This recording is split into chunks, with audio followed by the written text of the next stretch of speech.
નમસ્કાર વિદ્યાર્થી મિત્રો, વેલકમ ટુ ફિઝિક્સ પાઠશાલા. કેમ છો? કસા કાય? વિદ્યાર્થી મિત્રો, આજે આપણે વેગમાન સંરક્ષણના નિયમની વાત કરવાની છે કે વેગમાન સંરક્ષણનો નિયમ લખો અને સમજાવો. રેડી? તો જો આજનો સવાલ લખીએ. આજનો સવાલ છે વેગમાન સંરક્ષણનો નિયમ લખો અને સમજાવો. તો વેગમાન સંરક્ષણનો નિયમ લખવાનો છે અને સમજાવવાનો છે, પણ એની પહેલા આપણે થોડીક વાત કરીએ વેગમાન વિશે કે વેગમાન શું છે. રેડી? તો વેગમાન એટલે વિદ્યાર્થી મિત્રો કોઈ પણ પદાર્થનું દળ અને એનો વેગ એ બેનો ગુણાકાર કરીએ.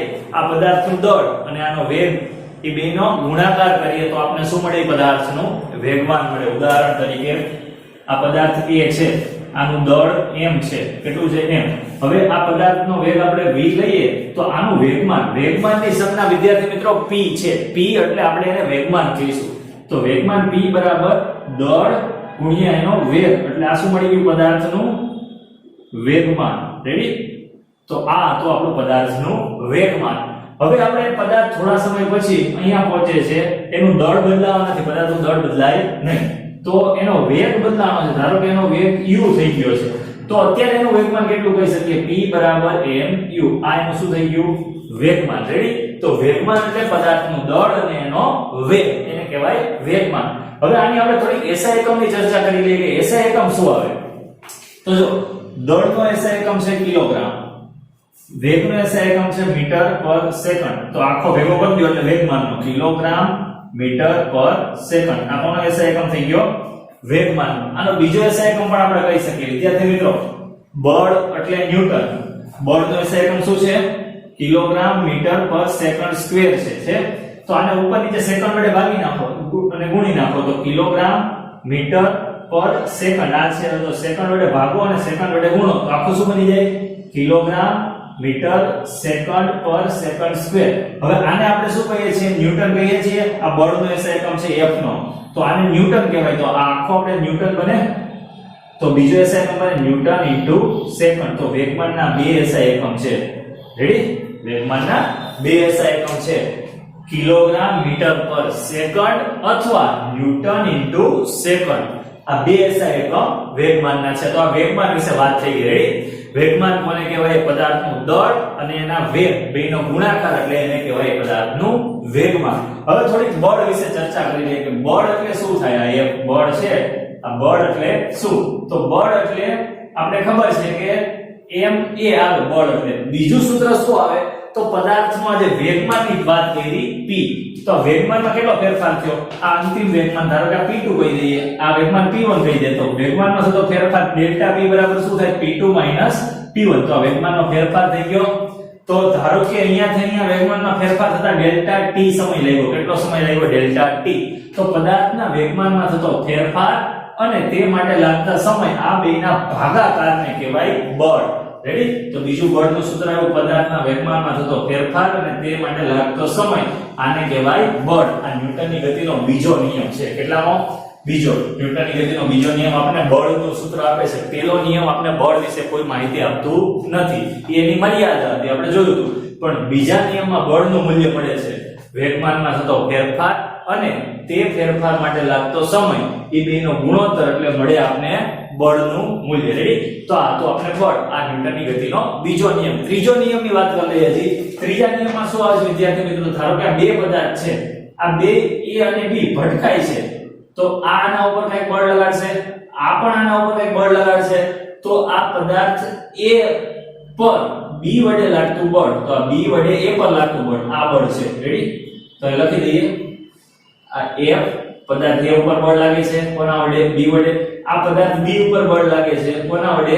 A વડે. તો આપણે યાદ રાખવાનું, આ પેલું બતાવે પર, જેના પર બળ લાગે છે તે, અને આ બીજું બતાવે છે વડે, કોના વડે બળ લાગે છે તે? પર વડે. યાદ રહેશે? પર વડે. આપણે કોઈ પણ વસ્તુ લેવા જાય તો આપણે સસ્તી હોય તો પર વડે, નકર નો પર વડે. તો પર વડે યાદ રાખવાનું, B પર A વડે, A પર B વડે. રેડી? તો ન્યૂટનની ગતિના ત્રીજા નિયમની વાત કરીએ તો ત્રીજા નિયમમાં ન્યૂટને શું કીધું હતું? ન્યૂટને આપણે વાત કરી હતી કે આ બે પદાર્થ જ્યારે અથડાય ત્યારે આ પેલો પદાર્થ જેટલું બીજા ઉપર બળ લગાડે છે એટલું જ બીજો પદાર્થ પેલા ઉપર બળ લગાડે, મતલબ આ બે બળ છે એ કેવા થાય? સરખા. F AB બરાબર F BA. આ ન્યૂટને એના ત્રીજા નિયમમાં આપણે કીધું. પણ આ બળ આ દિશામાં છે, એક બળ અને એક બળ આ દિશામાં છે, તો બે પરસ્પર વિરુદ્ધ દિશામાં છે.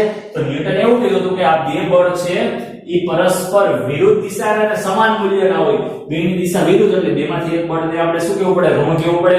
આ બાજુનું ધન લઈએ તો આ બાજુનું ઋણ, આ બાજુનું ધન લઈએ તો આ બાજુનું ઋણ. રેડી? તો આ હતું ન્યૂટનની ગતિનો ત્રીજો નિયમ. આ ત્રીજો નિયમ છે ન્યૂટનની ગતિનો. આ ન્યૂટનની ગતિનો બીજો નિયમ છે અને આ છે આપણું વેગમાન. રેડી? તો આટલો આપણે ચર્ચા કરી. હવે આપણે વેગમાન સંરક્ષણના નિયમની વાત કરવાની છે કે વેગમાન સંરક્ષણનો નિયમ આપણને શું કહે છે? તો વેગમાન સંરક્ષણના નિયમની વાત કરીએ વિદ્યાર્થી મિત્રો. હવે આટલું યાદ રાખજો, વેગમાન કોને કહેવાય? ન્યૂટનની ગતિનો બીજો નિયમ, ત્રીજો નિયમ. હવે આપણે જાશું વેગમાન સંરક્ષણના નિયમ ઉપર.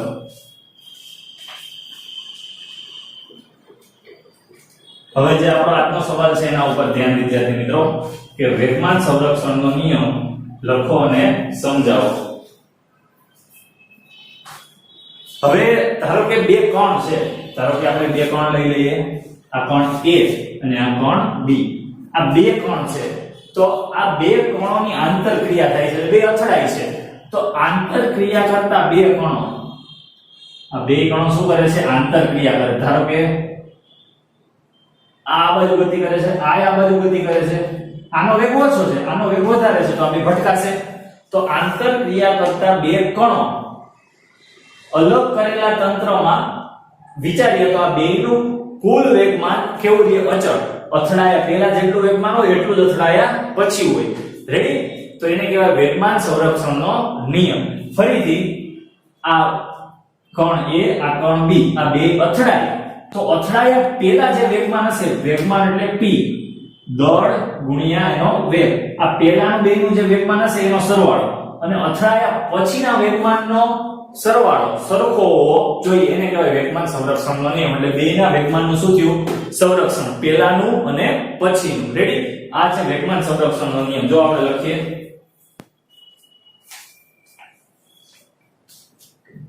ધ્યાન રાખો, વેગમાન સંરક્ષણનો નિયમ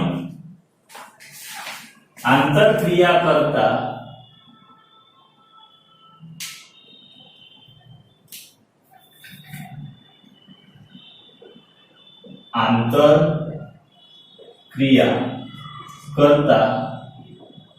કણોના અલગ કરેલા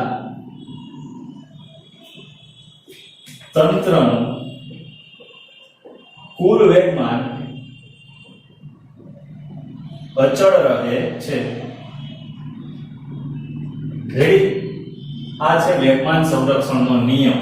આંતરક્રિયા કરતા કણોનું કુલ વેગમાન કેવું છે? અચળ. તો આંતરક્રિયા કરતા કણોના અલગ કરેલા તંત્રનું કુલ વેગમાન અચળ છે. એટલે ધારો કે આ કોણ A છે, આ કોણ B છે.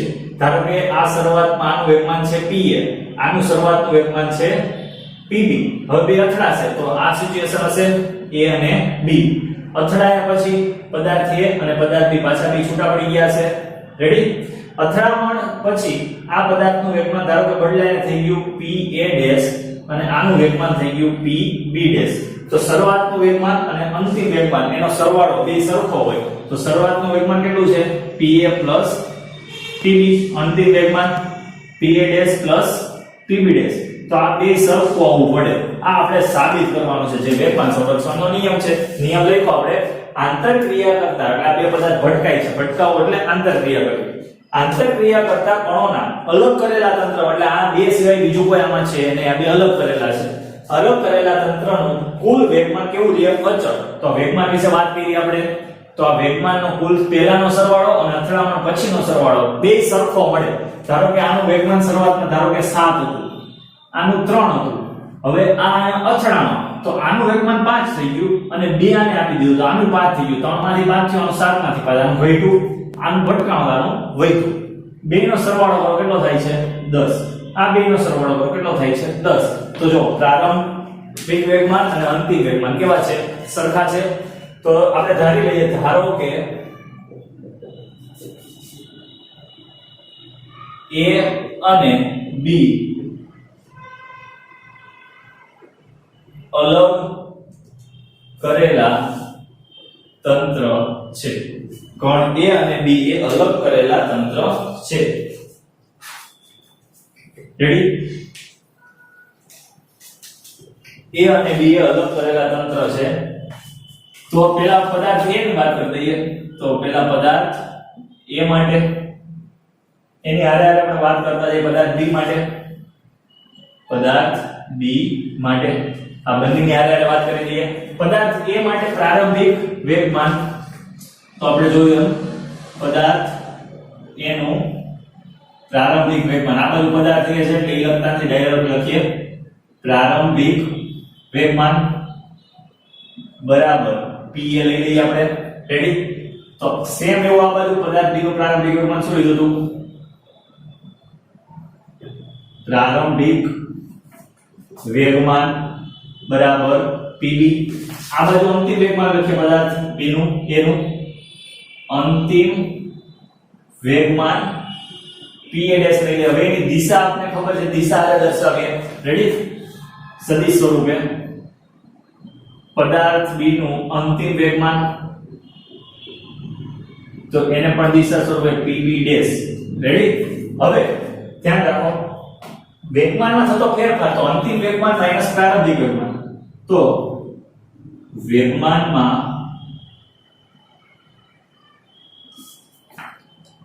થતો ફેરફાર હવે ડેલ્ટા p a કહી દઈએ બરાબર શું આવે? p a ડેશ અંતિમ વેગમાન માઈનસ p a પ્રારંભિક વેગમાન. રેડી? તો સેમ એવું આ બાજુ વેગમાનમાં થતો ફેરફાર બરાબર ડેલ્ટા p b કહી દઈએ આને. Ready? p b dash minus p b. વિદ્યાર્થી મિત્રો આ આપણે વેગમાનનો ફેરફાર લખી નાખ્યો છે. p b ડેશ અંતિમ વેગમાન માઈનસ પ્રારંભિક વેગમાન. અહીંયા પણ અંતિમ વેગમાન માઈનસ પ્રારંભિક વેગમાન. ઓકે? હવે આપણે આગળ વાત કરીએ આનો સદિશની સરવાળાવાળી કરો એટલે સદિશમાં જવાબ મળે. ઓકે? હવે જો વિદ્યાર્થી મિત્રો આપણે ન્યૂટનની ગતિના બીજા નિયમ પ્રમાણે વાત કરીએ તો પદાર્થ A પર લાગતું બળ B વડે પદાર્થ B પર લાગતું બળ A વડે બે પદાર્થો નડાય છે A અને B. રેડી? તો આ આની હારે ભટકાશે ત્યારે આ પદાર્થ આને થોડો આમ ધક્કો મારશે અને આ પદાર્થ આને આ બાજુ ધક્કો મારશે. રેડી? તો આ બે પદાર્થ એકબીજા ઉપર બળ લગાડશે. આ પદાર્થ A B ઉપર બળ લગાડે છે આમ તો B પર A વડે આમ બળ લાગશે, A પર B વડે આ બાજુ બળ લાગશે. રેડી? તો બે બળ લખીએ. બળ એટલે આપણે વાત કરી તેમ F એટલે પદાર્થના વેગમાનમાં થતો ફેરફાર છે તે માટે લાગતો સમય. રેડી? તો ન્યૂટનની ગતિના બીજા નિયમ મુજબ વાત કરીએ. ન્યૂટનની ગતિના બીજા નિયમ મુજબ શું કહી શકીએ આપણે? બીજા નિયમ મુજબ પદાર્થ A પર B વડે લાગતું બળ F A પર B વડે તો A ના વેગમાનમાં થતો ફેરફાર છેદમાં તે માટે લાગતો સમય. હવે આ સદિશ હોય તો આપણે આ પણ કેવું મળશે? સદિશ મૂલ્ય. રેડી? તો આ વેગમાનમાં થતો ફેરફાર કેટલો આવશે? આ કિંમત અહીંયા મૂકશું તો delta p a dash minus delta sorry આ ડેલ્ટા નથી આ તો ફેરફાર p a dash minus p a છેદમાં ડેલ્ટા t. રેડી? તો સેમ આવું કહી શકીએ આપણે કે પદાર્થ B પર A વડે લાગતું બળ શું કહી શકીએ? BA બરાબર delta p b upon delta t બરાબર pb ડેશ માઈનસ pb છેદમાં ડેલ્ટા t. અહીંયા ખબર પડી ગઈ વિદ્યાર્થી મિત્રો? શું કર્યું આપણે? બેના વેગમાનમાં થતો ફેરફાર લખ્યો delta pa upon delta t છેદમાં delta pb upon delta t. Delta pb અને ડેલ્ટા pa એ બેના મૂલ્ય આપણે ઉપરથી મૂકી દીધા એટલે આપણે આ મળી ગયું ન્યૂટનની ગતિના બીજા નિયમ મુજબ પહેલો બીજા ઉપર કેટલું બળ લગાડે છે, બીજો પહેલા ઉપર કેટલું બળ લગાડે છે તેનો હિસાબ. રેડી? તો આ તો બીજો નિયમ. હવે ત્રીજો નિયમની વાત કરીએ તો આ બે બળ કેવા હશે? સમાન મૂલ્યના અને પરસ્પર વિરુદ્ધ દિશાના. તો આપણે આવું લખી શકીએ FAB બરાબર -FBA. આપણે આવું કહી શકીએ ન્યૂટનની ગતિનો ત્રીજો નિયમ. તો ત્રીજા નિયમની જો વિદ્યાર્થી મિત્રો આપણે આ સૂત્ર વાપરી શકીએ તો આ બે બળ આપણી પાસે છે. પછી આપણે સરખાવીએ તો જોઈએ આપણે વેગમાન સંરક્ષણના નિયમની કેટલા નજીક પહોંચીએ છીએ તે. ઓકે, તો જો ધ્યાન રાખો. હવે આપણે ત્રીજા નિયમ મુજબ આ વાત કરીએ કે ન્યૂટનની ગતિના ત્રીજા નિયમ મુજબ બીજા નિયમ ઉપર હવે આપણે જઈએ. ન્યૂટનની ગતિના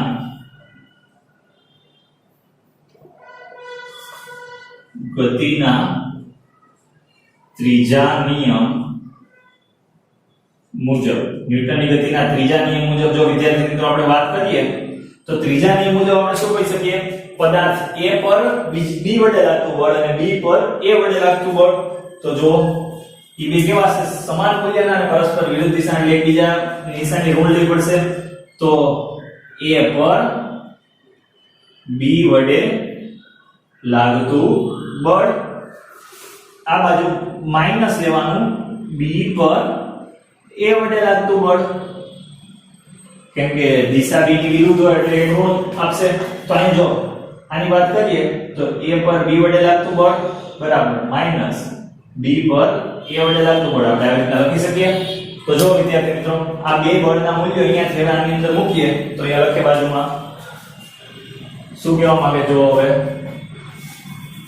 હવે આપણે મળશે વિદ્યાર્થી મિત્રો FAB એટલે પહેલા આ લખીએ તો PA ડેશ માઈનસ PA છેદમાં ડેલ્ટા T બરાબર આ BA એટલે આ BA આ મૂલ્ય લખીએ તો આ મૂલ્ય શું છે? PB ડેશ માઈનસ PB છેદમાં ડેલ્ટા T. અહીંયા લગી પહોંચી ગયા. હવે વિદ્યાર્થી મિત્રો બે બાજુ છેદમાં ડેલ્ટા T સરખું હોય તો બે ઉડી જશે. તો શું વધશે? માટે PA ડેશ માઈનસ PA બરાબર PB dash minus PB. Okay, હવે જો આ માઈનસ વાળો આ બાજુ પ્લસ, આ માઈનસ આ બાજુ આવે તો પ્લસ. તો આપણે શું કરીએ? આ જે માઈનસ છે એને આ બાજુ મોકલી દઈએ અને આ માઈનસ છે એને આ બાજુ મોકલી દઈએ એટલે પ્લસ થઈ જશે. તો જો વિદ્યાર્થી મિત્રો PA ડેશ આ બાજુ આવે તો પ્લસ થઈ જશે. તો આપણે કહી શકીએ પ્લસ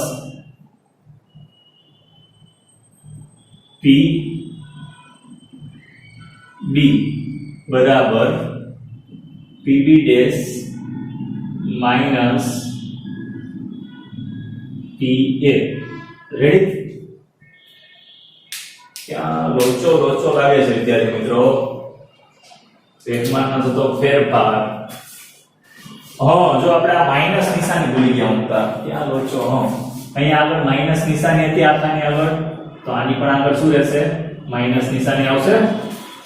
ચાલો આ માઈનસ નિશાની અંદર આપીએ તો અંદર માઈનસ નિશાની આપણે શું થશે? આ પછી કરશું આપણે બીજા સ્ટેપમાં. પહેલા માઈનસ નિશાની અંદર આપી દઈએ. રેડી? તો જો અહીંયા શું વધશે? PA ડેશ માઈનસ PA બરાબર આ માઈનસ અંદર આપો minus PB dash plus PB.